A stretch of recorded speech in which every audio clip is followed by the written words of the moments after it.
Seguimos en nuestra serie de sermones de la vida cristiana, la vida práctica. Y el tema de hoy es acerca de la oración. La oración es una de las herramientas más eficaces que tenemos los cristianos para vivir, para desarrollar y para alimentar nuestra más profunda y nuestra más íntima relación con Dios. Orar es entrar en la presencia de Dios mismo aquí en la tierra. Es la instancia a través de la cual unimos los cielos con la tierra. Es donde podemos hablar con Dios y Dios puede hablarnos también. Es a través de la cual nosotros podemos contarle a Dios nuestros anhelos. Sin embargo, al paso de la historia, se ha hecho un mal uso de la oración.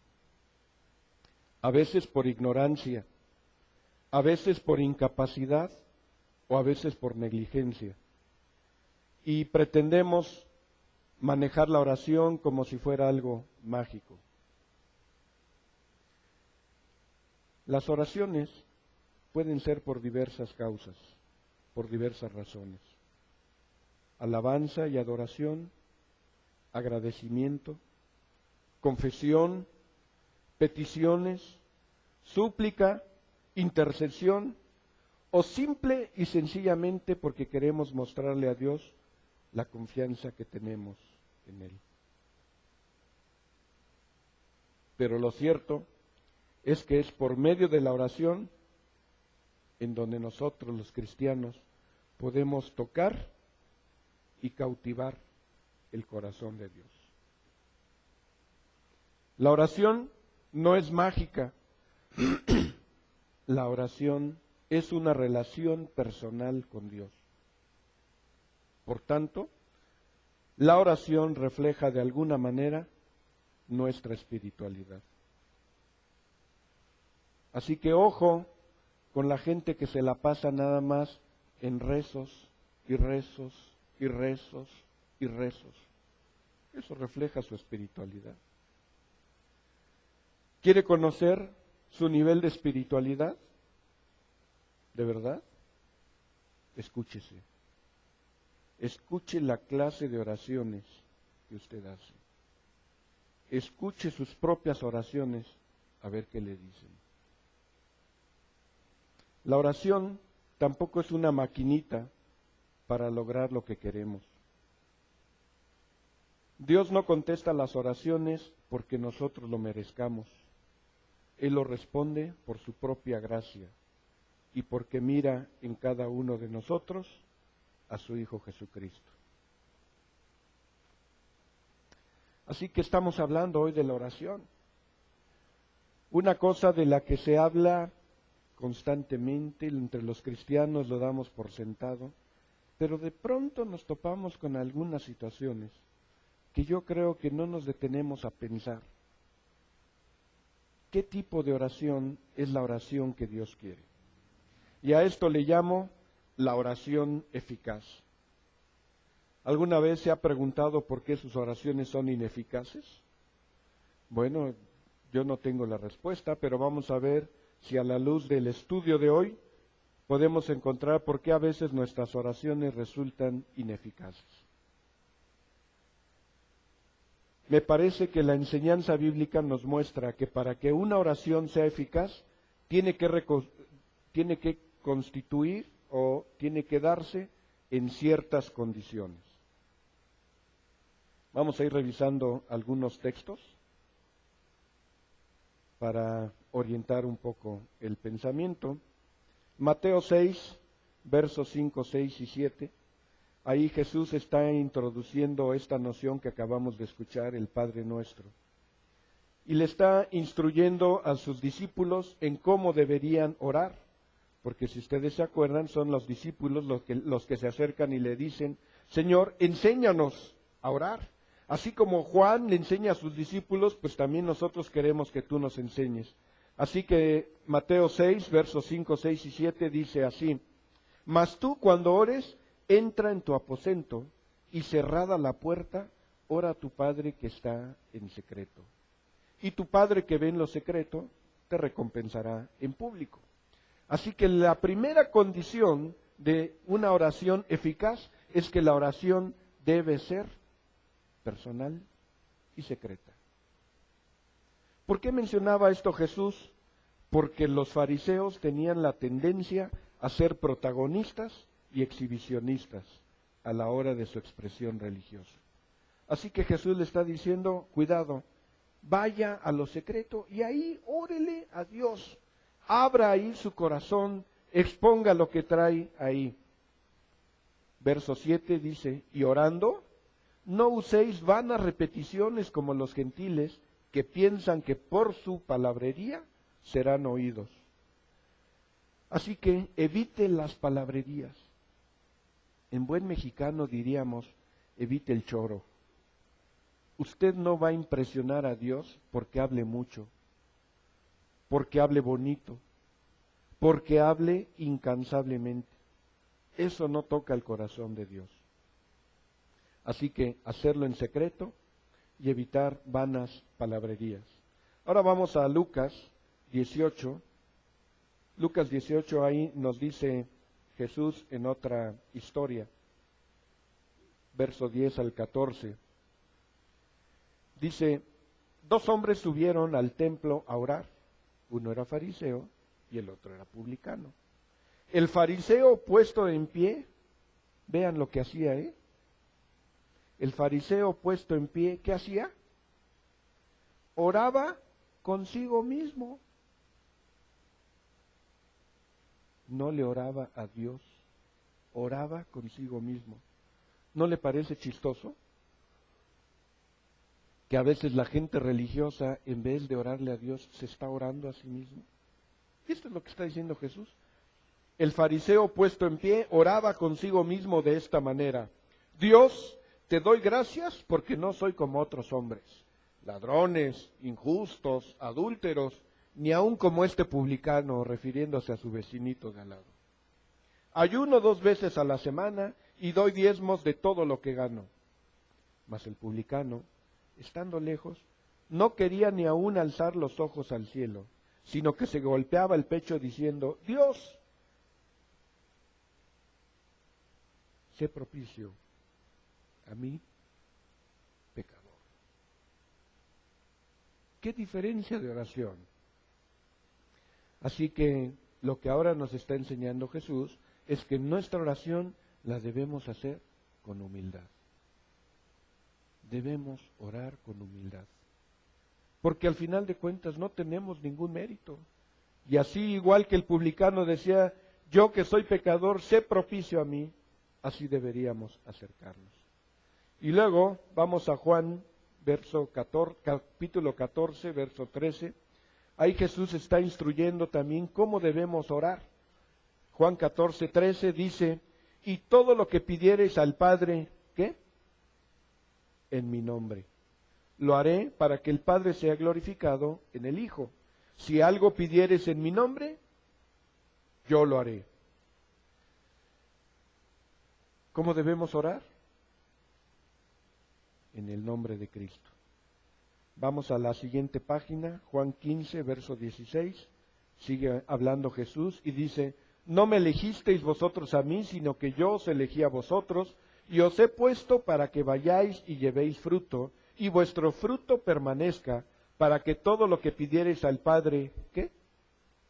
En mi nombre, os lo dé. Y vamos a la siguiente página, Juan 16, verso 23. Otra vez ahí Jesús sigue hablando, dice, en aquel día no me preguntaréis nada. De cierto os digo, que todo cuando pidiereis al Padre en mi nombre, os lo daré. Así que el mismo Señor Jesús instruye que nuestras oraciones debemos elevarlas en su nombre. Hoy hay una moda muy chistosa que nos ha llegado de Estados Unidos en series de televisión. Hay muchas de estas series de televisión de familias, de comedias que suceden en el hogar, en donde por alguna extraña situación da la impresión de que son familias cristianas. Y había una serie que hoy no recuerdo, que terminaba todos sus programas con la familia en la mesa y orando. Y chistoso, nunca oraban en el nombre de Jesús. ¿Y sabe qué es lo peor? He escuchado cristianos que oran y no oran en el nombre de Jesús. La pregunta es, ¿cómo espera usted que su oración sea eficaz si no ora en el nombre de Jesús? Porque Jesús está diciendo que todo lo que pidieres en mi nombre, ¿qué va a suceder? Entonces, a lo mejor usted mismo está siendo víctima de sus propias torpezas. No orar, como dijimos, en lo secreto, sin vanas palabrerías, con humildad y en el nombre de Cristo. ¿Se da cuenta? Porque hay gente que se pasa años y años y años orando y no se contesta. Déjeme decirle, porque a lo mejor su oración es como la del fariseo. Usted nomás está orando consigo mismo, pero no le ora al Padre, ni lo hace en el nombre de Jesús. Pero otra cosa importante que nos enseña la Escritura es que tenemos que orar con las motivaciones correctas. Y a veces oramos de manera incorrecta. Vamos a ver qué nos dice Santiago 4:3. Y ahí de una manera muy fuerte Santiago dice, pedís y no recibís, porque pedís mal, para gastar en vuestros deleites. Así que déjeme preguntarle, ¿cuántas veces hemos orado o ha orado usted pidiéndole salud al Señor? Y la pregunta es, ¿y para qué? Y a veces nuestra única razón es, pues para sentirme bien. Y yo le preguntaría, ¿y qué razón tendría Dios para sanarle? ¿Nomás para que usted se sienta bien? ¿Cuántas veces la gente no ha orado por trabajo? Y uno pregunta, ¿y para qué quiere el trabajo? Pues para tener dinero. ¿Y para qué quiere dinero? Pues para gastar. Pedís y no recibís porque pedís mal. ¿Cuántas veces oramos por una situación económica? Oramos por prosperidad. Y la pregunta es, ¿y para qué? Y a veces lo único que queremos es para nuestros propios deleites. Déjeme decirle que en ese sentido Dios no contesta las oraciones. Acabamos de escuchar el Padre Nuestro cantado y una de las frases que aprendemos es que pedimos en primer lugar que venga su reino y que se haga su voluntad. ¿O no? Y la mayoría de las veces terminamos pidiéndole nuestra voluntad y no la voluntad de Dios. Así que cuando nosotros oramos a Dios, pero no oramos buscando su voluntad, la pregunta es, ¿cómo espera entonces que Dios le conteste? Me acuerdo hace muchos años, quizás unos 30 años, mi papá visitaba a una señora cada semana y a veces lo acompañaba y me decía, vamos a orar por la señora, se llamaba Lulú, sufría de cáncer. Y por muchas semanas mi papá la iba a visitar y oraba por esta mujer, y la mujer medio levantaba su situación física, y a la siguiente semana había que orar otra vez, y medio levantaba, y volvía a caer, y así por muchas semanas. Hasta que un día platicando con mi papá me decía, ¿será que esté luchando contra la voluntad de Dios? Y que a lo mejor la voluntad de Dios ya es llevársela. Y aquí estoy yo de necio peleando y luchando porque la sane. Y entonces mi papá cambió su oración Y la última vez que visitamos a esa mujer fue literalmente la última vez. El Señor se la quería llevar. Y en vez de orar porque el Señor hiciera su voluntad, nosotros estábamos pidiendo lo que para nosotros era lo más conveniente y lo más adecuado, pero no necesariamente alineábamos nuestra voluntad a la voluntad de Dios. Así que cuando dice Santiago que nosotros pedimos y no recibimos, la razón, dice, es porque pedimos mal. Así que si usted quiere que Dios conteste sus oraciones, tiene que pedir bien. ¿Y cómo sería pedir bien? Bueno, no lo sé. Vamos a ver qué nos dice la Escritura. Mateo 6:10, que es lo que acabamos de escuchar precisamente. Mateo 6:10 dice: venga tu reino, hágase tu voluntad, como en el cielo, así también en la tierra. Entonces, ¿cómo deberíamos orar? Pues buscando la voluntad de Dios. Tenemos que orar para que la voluntad de Dios se cumpla. ¿Me van siguiendo? Y luego hay otra ilustración muy chistosa. No vamos a leer completos los pasajes, pero Lucas 11:5, por ejemplo, está instruyéndole Jesús a los discípulos acerca de la oración, y de repente pone aquí una parábola. Lucas 11:5, y dice bien: ¿quién de vosotros que tenga un amigo va a él a medianoche y le dice: amigo, préstame 3 panes, porque un amigo mío ha venido a mí de viaje y no tengo que ponerle delante? Y aquel, respondiendo desde adentro, le dice: no me molestes, la puerta ya está cerrada y mis niños están conmigo en la cama, no puedo levantarme y dártelos. Os digo que aunque no se levante a dárselos por ser su amigo, sin embargo, por su importunidad, se levantará y le dará todo lo que necesite.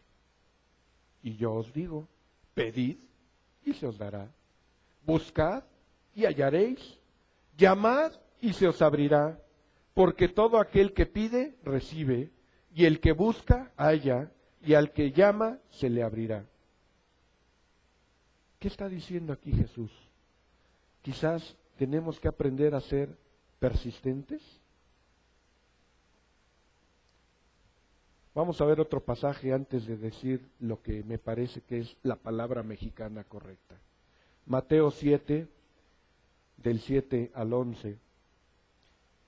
También está Jesús enseñándoles y les dice: pedid y se os dará, buscad y hallaréis, llamad y se os abrirá, porque todo aquel que pide recibe, y el que busca halla, y el que llama se le abrirá. ¿Qué hombre hay de vosotros que si su hijo le pide pan, le dará una piedra? ¿O si le pide un pescado, le dará una serpiente? Pues si vosotros, siendo malos, sabéis dar buenas dádivas a vuestros hijos, ¿cuánto más vuestro Padre que está en los cielos dará buenas cosas a los que le pidan? Y un tercer pasaje, Lucas 18. Quizás este es el más chistoso de los pasajes. A partir del verso 2, también está instruyendo sobre la necesidad de orar. Y dice: había en una ciudad un juez que ni temía a Dios ni respetaba a hombre. Había también en aquella ciudad una viuda, la cual venía a él diciendo: hazme justicia de mi adversario. Y él no quiso por algún tiempo. Pero después de esto dijo dentro de sí: aunque ni temo a Dios ni tengo respeto al hombre, sin embargo, porque esta viuda me es molesta, le haré justicia. No sea que viniendo de continuo me agote la paciencia. Y dijo al Señor: oíd lo que dijo el juez injusto. ¿Y acaso Dios no hará justicia a sus escogidos que claman a Él noche y día? ¿Se tardará en responderles? Os digo que pronto les hará justicia, pero cuando venga el Hijo del Hombre, ¿hallará fe en la tierra? Así que los tres pasajes que acabamos de ver nos hablan de la persistencia. En buen mexicano diríamos el fastidio. O más mexicano todavía, el poner gorro. Ore y póngale gorro a Dios. Ore, sea persistente, expóngale su situación delante de Dios. Y dice la Escritura que Dios no tardará en contestar. Y a veces nosotros oramos y ahí la dejamos. A ver si el Señor contesta. Y volvemos a orar y ahí la dejamos. Y los tres ejemplos son pedid y pedid y pedid. Siendo de madrugada, ¿no se para aquel para que no lo moleste su amigo? Y siendo la viuda que todos los días fastidiaba al juez, ¿no hizo que el juez finalmente obrara justicia? Pedid de manera persistente. ¿Qué más nos dice la Escritura? Mateo 18, 19 y 20. Mateo 18, 19 y 20. Otra vez aquí hablando Jesús, y les dice, otra vez os digo, que si dos de vosotros se pusieren de acuerdo en la tierra acerca de cualquier cosa que pidieren, les será hecho por mi Padre que está en los cielos. Porque donde están dos o tres congregados en mi nombre, allí estoy yo en medio de ellos. Así que la oración también tenemos que aprenderla a hacerla colectivamente y en unidad. Porque donde dos o tres se ponen de acuerdo, entonces podemos buscar la voluntad de Dios. Y luego vamos a Marcos 11:24. ¿Qué más nos dice aquí la Escritura? Marcos 11:24.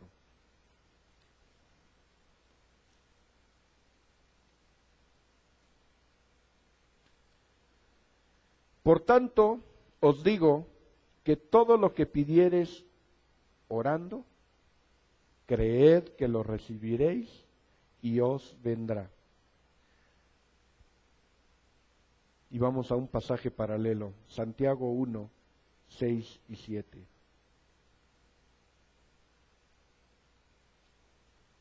Santiago 1, 6, 7 dice, pero pida con fe, no dudando nada, porque el que duda es semejante a la onda del mar, que es arrastrada por el viento y echada de una parte a otra.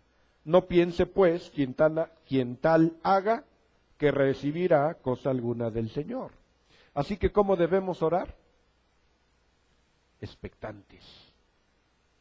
Dios va a responder.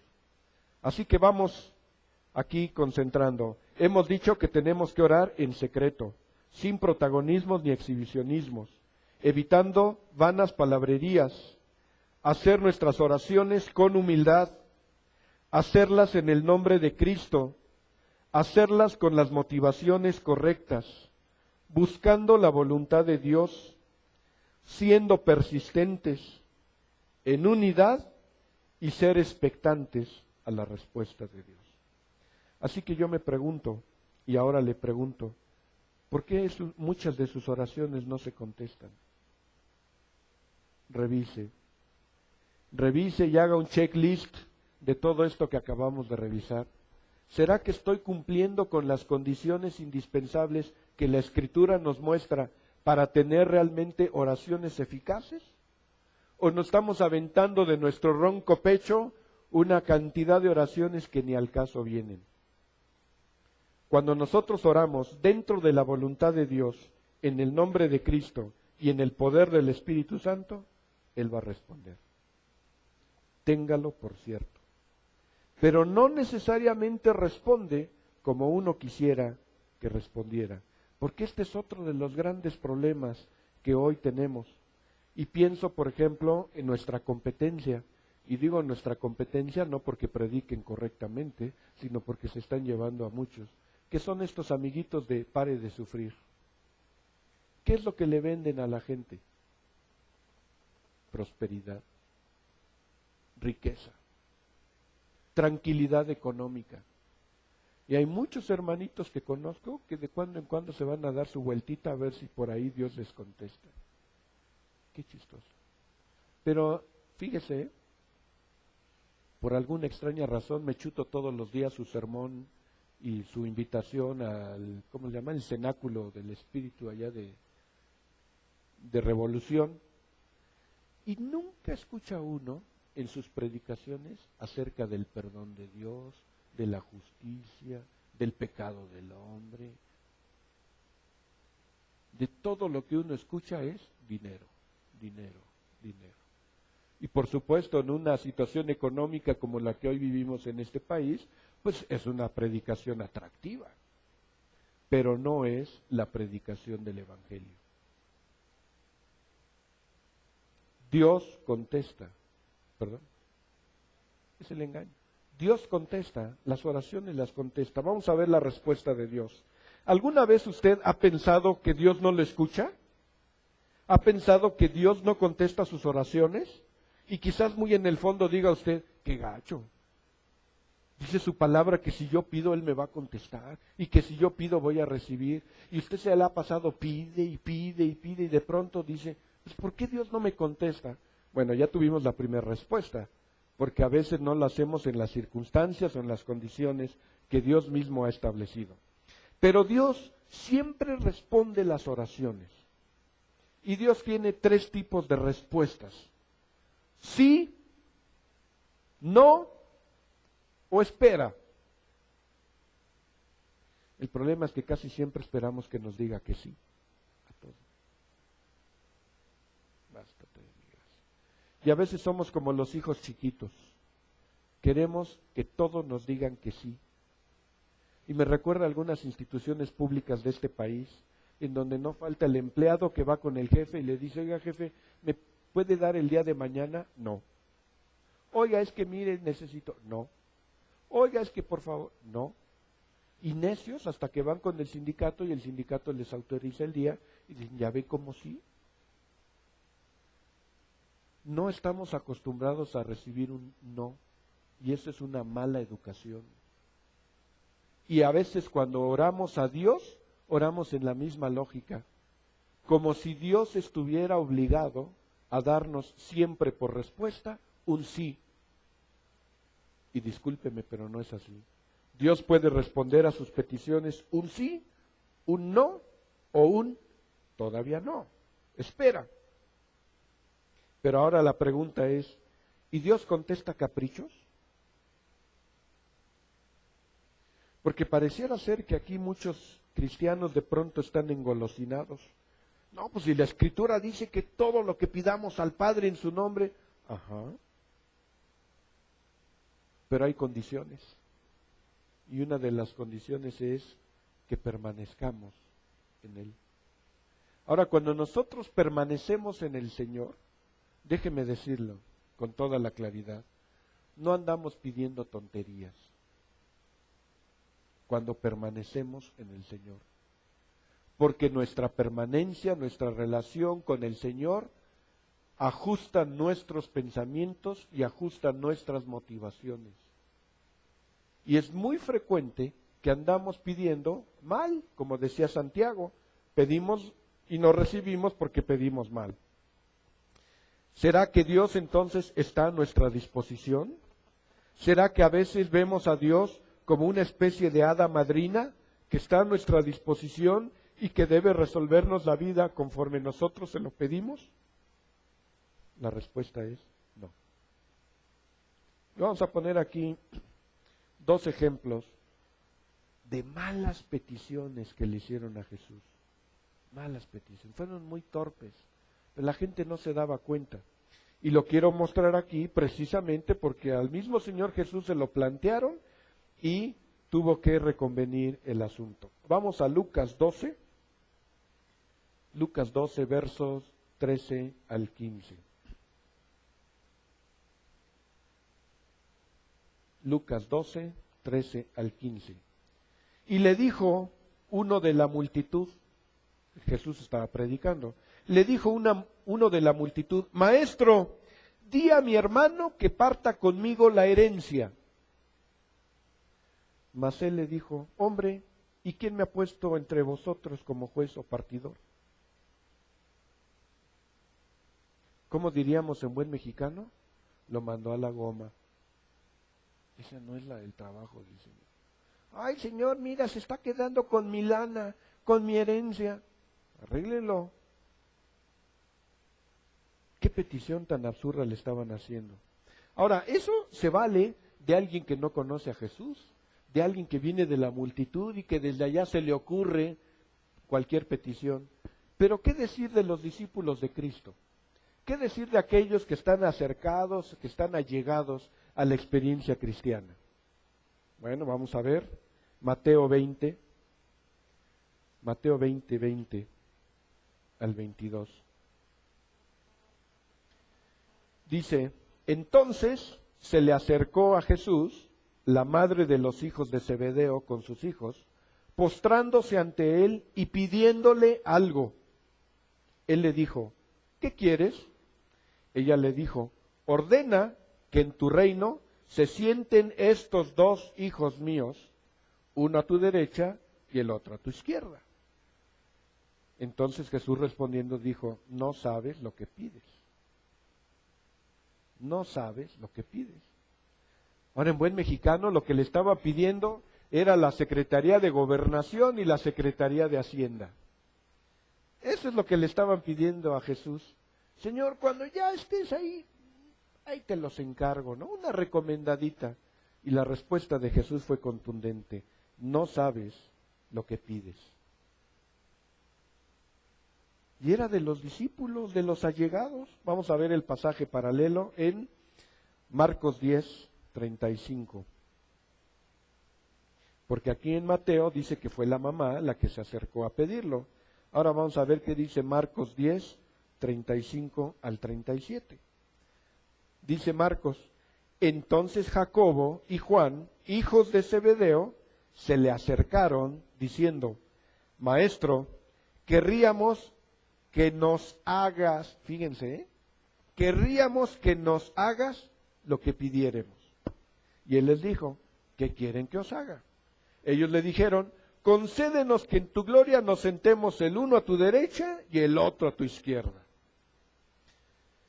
¿Y qué fue la respuesta de Jesús? No saben lo que piden. Y va para atrás la petición. ¿Se da cuenta? ¿Cuántas veces pedimos cosas torpes para nuestros deleites? No estamos buscando la voluntad de Dios. Ahora, es muy chistoso que si usted sigue la lectura, después se va a dar cuenta cómo los demás discípulos se enojan y bronquean a estos hijos de Zebedeo. Pero se enojan y los bronquean porque se les adelantaron, porque querían pedirle lo mismo. Y Jesús los ubica. Así no. No tienen ni la más remota idea de lo que están pidiendo. Y a veces yo me pregunto, ¿cuántas veces nuestras oraciones no son escuchadas porque no tenemos ni la más remota idea de lo que estamos pidiendo? Por ejemplo, alguna vez se me acercó una hermana y me dice, oye hermano, quiero por favor que ore por mi hija. Sí, cómo no.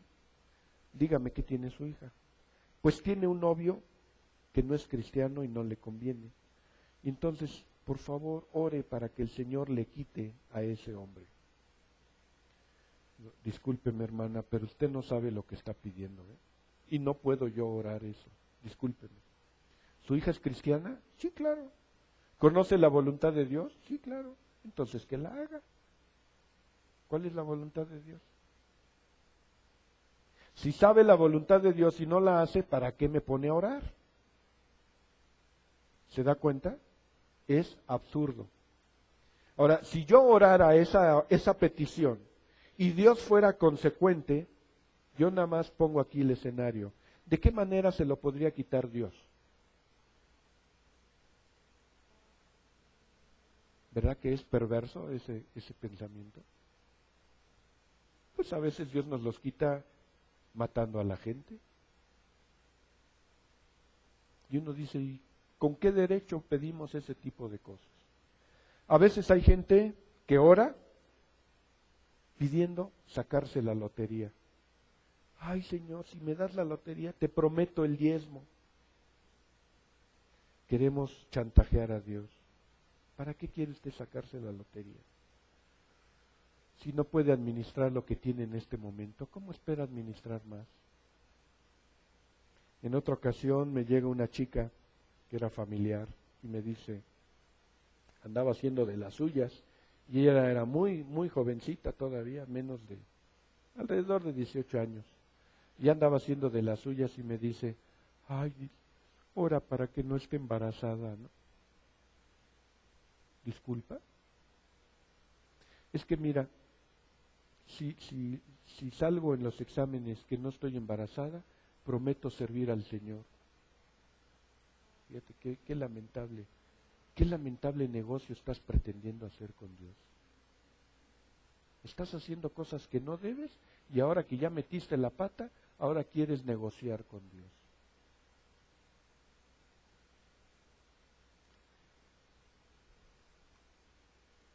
Hay otros que, por ejemplo, y esta es una historia interesante, están los apóstoles allá en Hechos 4, han sanado un cojo, ¿se acuerdan? En el templo. Pedro y Juan iban a la oración del templo, sanan a un cojo, y esto arma una revuelta en el pueblo, y viene el concilio de los fariseos, y los golpean y los amenazan, y vamos al 4:29. Los han amenazado de que no sigan predicando, y Pedro está orando y dice, y ahora, Señor, mira sus amenazas y concede a tus siervos que con todo denuedo hablen tu palabra. Yo me pregunto, si eso nos hubiera sucedido, ¿cuántos no hubiéramos orado? Señor, quita a nuestros enemigos. Señor, mata a nuestros enemigos. Y aquí lo que Pedro oró fue por valor, para seguir adelante. ¿Se da cuenta? ¿Cuántas veces tenemos las oraciones equivocadas? Y me llevó a pensar que quizás nuestras oraciones suponen, y este sería un error, un engaño, como apuntaba José Luis, un engaño. Suponen que como cristianos estamos buscando un estado de excepción o un estado de privilegios que nos merecemos. Al final, ¿estamos buscando una vida cómoda y sin sufrimientos propios de la vida? Porque déjeme decirle, eso nunca lo prometió el Señor Jesús. Nunca. A veces uno como cristiano comete la torpeza. Hace poquito platicaba con una chica que me asiste y me decía, ella tenía un hermano que falleció hace unos 4 años más o menos. Y me decía, ¿sabes qué? Ella asistía a otra iglesia donde asistíamos Raimundo, yo y algunas otras personas. Y me decía, cuando falleció mi hermano, toda la gente que se acercó me decía, no llores, ya está con el Señor. No llores, ya pasó a mejor vida. No llores, pues fue la voluntad de Dios. Y me decía, tú fuiste el único que me dijo, llora. Llora. Y me decía, ¿con qué derecho me privan del sentimiento? Y yo le decía, efectivamente, Dios no nos llamó a una vida sin sufrimiento. ¿O usted cree que el hambre de los cristianos es diferente al hambre de los no cristianos? ¿O que las hernias de los cristianos son diferentes a las hernias de los no cristianos? ¿O que las quimioterapias de nuestros hermanos que hoy están acá recibiéndola tienen menos sufrimiento que las de los no cristianos? No. Dios no nos llamó a eso. Pero Dios nos da fortaleza. Dios nos da esperanza en medio de esto. ¿Me explico? Pero no nos prometió una vida sin sufrimiento. Y a veces sospecho que en el fondo de muchas de las peticiones que hacemos es que estamos buscando un estado de excepción o de privilegios, que se traduce en una vida cómoda y sin sufrimientos. Pues no, ni el mismo Señor Jesús lo experimentó. La noche del Getsemaní, el jueves de Pascua, oraba y decía, Señor, si puede pasar este trago amargo, que pase. Él estaba sufriendo, pero decía que se haga tu voluntad. El Señor Jesús también sufría y en la cruz sufrió. Y los evangelios narran que era tal el sufrimiento en Getsemaní que sudaba como gotas de sangre. Las venas estaban dilatadas. El flujo sanguíneo empezaba a transpirar. Estaba sufriendo. Por eso, aún estando en la cruz, no aceptó aquella esponja con vinagre y con mirra, porque ese era aún una anestesia. Y él dijo, no. Y no la aceptó porque iba a vivir el sufrimiento pleno de la cruz, de los clavos y de la muerte. Entonces yo me pregunto, ¿de dónde han sacado algunos hermanos, algunos cristianos, algunas iglesias, esta noción de que los cristianos vivimos en un estado de excepción y que hemos sido llamados a no sufrir y a tener una vida cómoda y resuelta? Y la verdad es que no hay base en la Escritura para sostener ese escenario. Así que revisemos ahí entonces las respuestas de Dios. Ay, Señor, ¿y por qué estuvo enfermo? El Señor tiene propósitos y hay que descubrirlo ahí. Y el tercer punto, que lo puse así como a Dios orando y con el mazo dando. Hace unos meses, nuestro pastor Raimundo nos entregaba el programa todos los domingos, y por alguna extraña razón se le cuatrapeó ahí el teclado, y en vez de poner oración, puso oración. Y cuando iba a corregir, le dijimos, no, es correcto, oración. Hay que orar y hay que actuar. Y a veces nosotros oramos esperando que Dios resuelva las cosas solito, en vez de pensar que la oración también significa acción. ¿Cómo podemos, y esta es parte de la discusión que a veces se suscita entre los cristianos, cómo podemos estar quietos, cómo podemos estar tranquilos sin que esto signifique no hacer nada?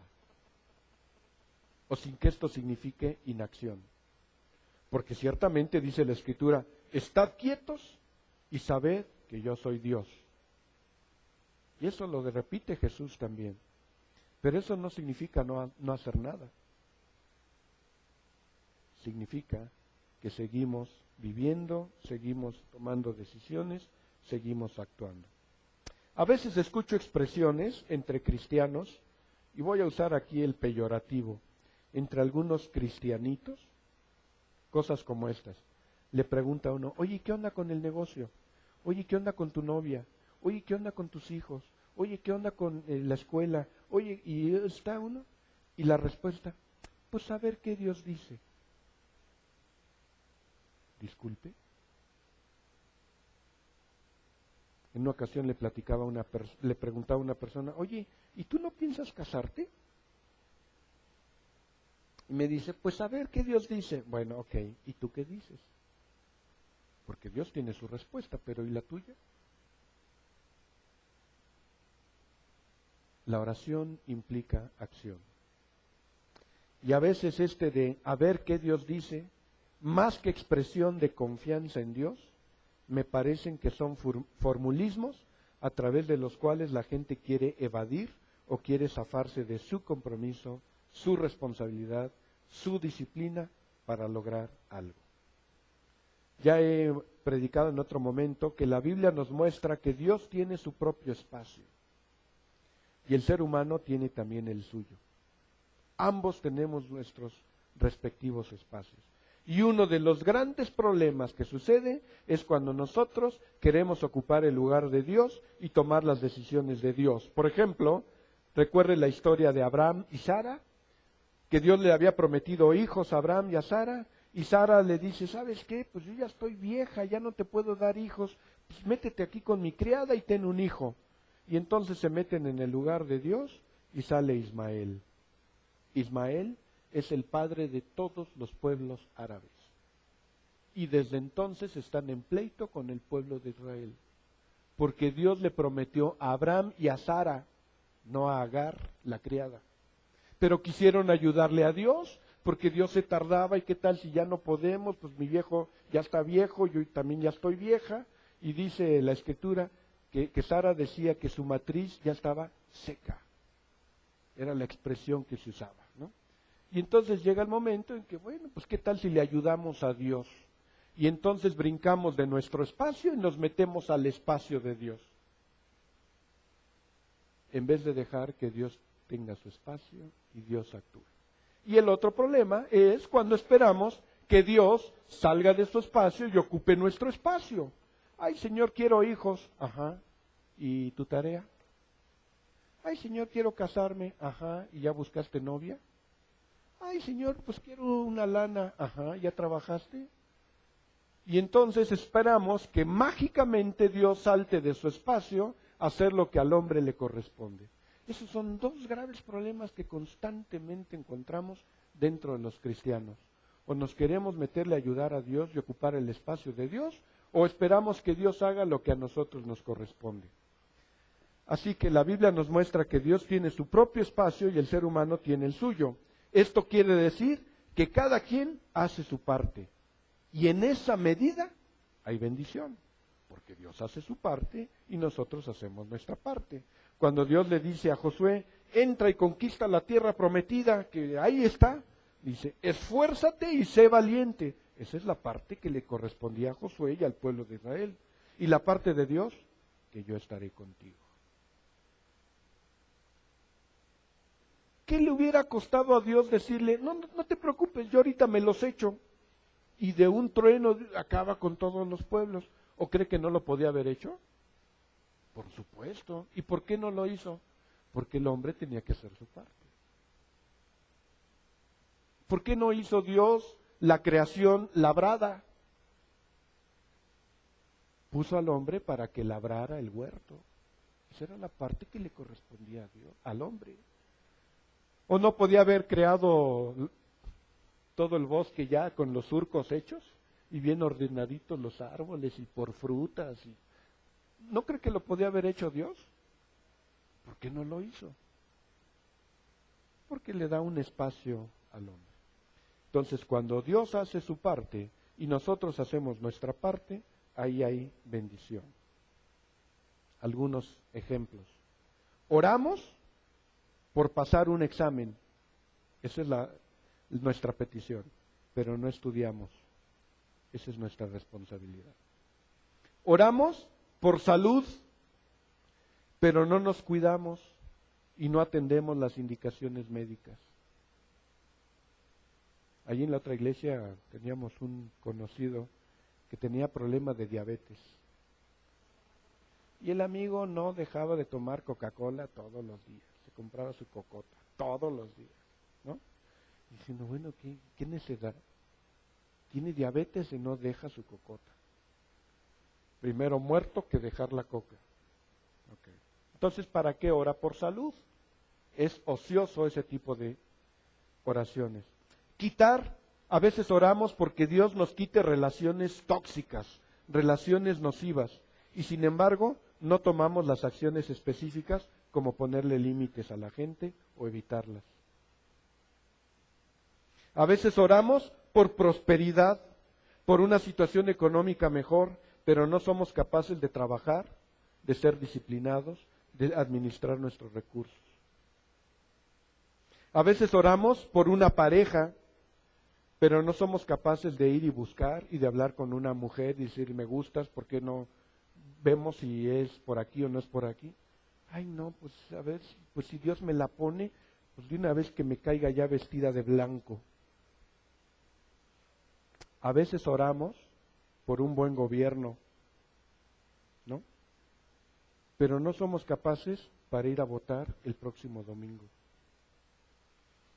Y aquí voy a meter una pequeña reflexión, porque el próximo domingo debemos cumplir con una obligación cívica. Los cristianos tenemos el deber de hacerlo, así nos muestra la Escritura.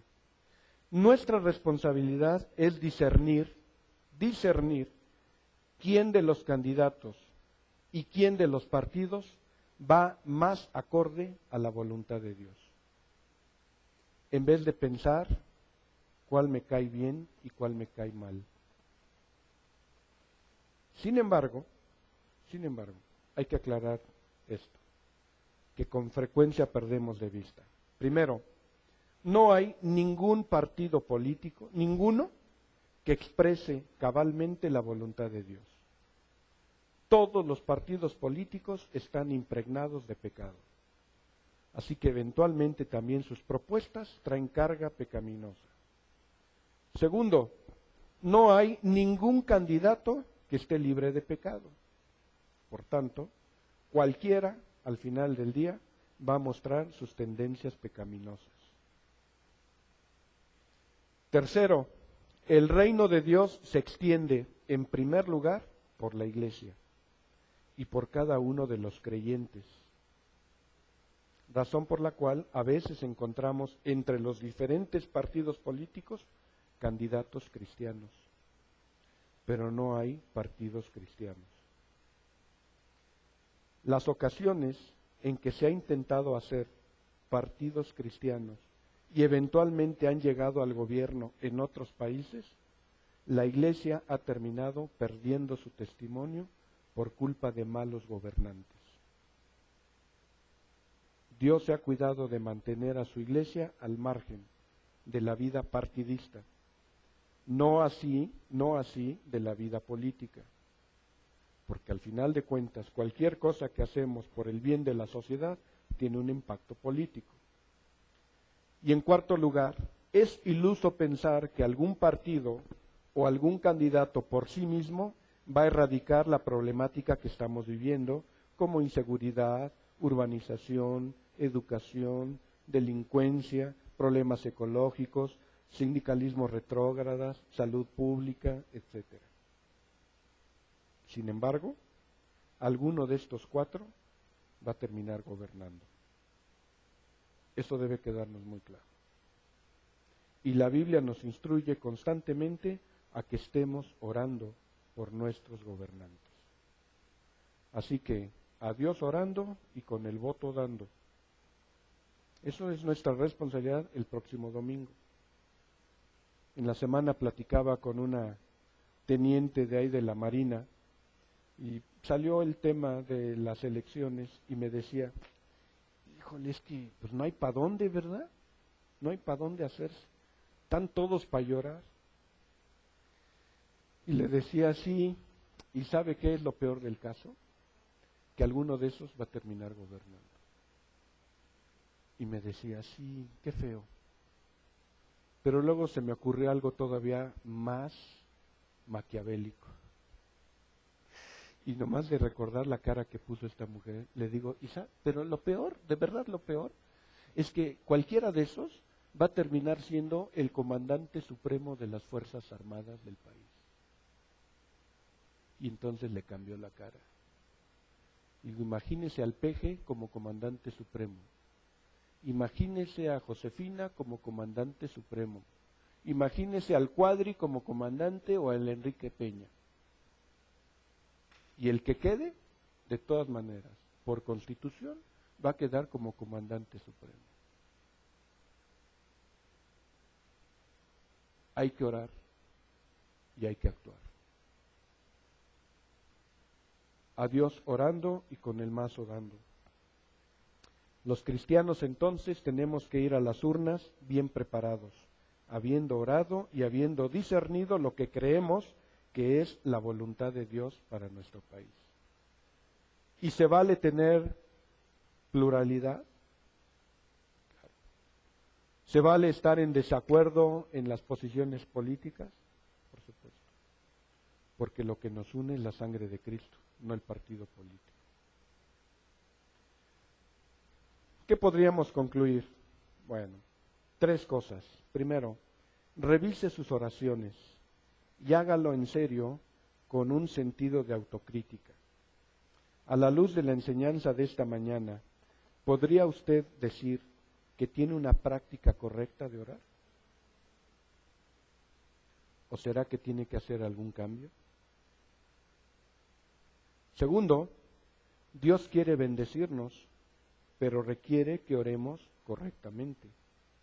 Así que busquemos hacer su voluntad antes que la nuestra. Y en tercer lugar, Dios quiere que seamos consecuentes con nuestras oraciones. ¿Va a pedir salud? Haga lo que tenga que hacer.